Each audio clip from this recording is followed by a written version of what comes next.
Senate Bill 868. Imagine this. A small volunteer fire department in a dry county is trying to replace a worn brush truck before summer. If their area is labeled high risk by the Texas A&M Forest Service, they get first shot at a guaranteed slice of state grant money. If their town sits just outside that line, they wait and hope there's enough left. What the bill says it does? It reserves at least 10% of the Rural Volunteer Fire Department Assistance Program for departments in areas that agencies classify as high risk for large wildfires. If that set aside is not fully used, the remainder goes back to everyone. It takes effect September 1st, 2025. What it actually does? It makes the agency's risk map the gatekeeper for a guaranteed share of money. This means departments inside the mapped high-risk zones can count on a steadier shot at funding, while departments outside those zones compete for a smaller general pot in tight budget years. Who benefits?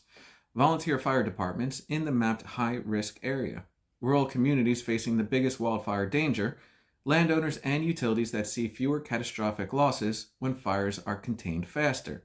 Who pays the price? Departments in towns just outside the high-risk line when budgets are flat. Residents who cannot see why their community is in or out because the bill does not require a public map, criteria, or an appeal process. Why it matters. Wildfire risk touches insurance costs, property damage, and public safety.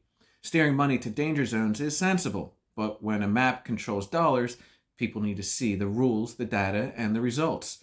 Clear criteria and simple check-ins keep trust high and help resources land where conditions are changing. Questions to ask your lawmakers.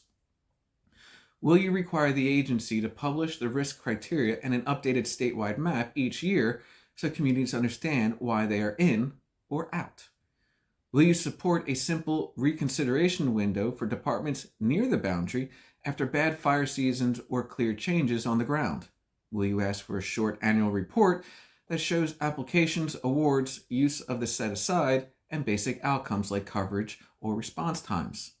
Bottom line, Senate Bill 868 targets wildfire dollars to the highest danger zones, but without a public map and regular check-ins, it can quietly decide winners and leave neighbors waiting.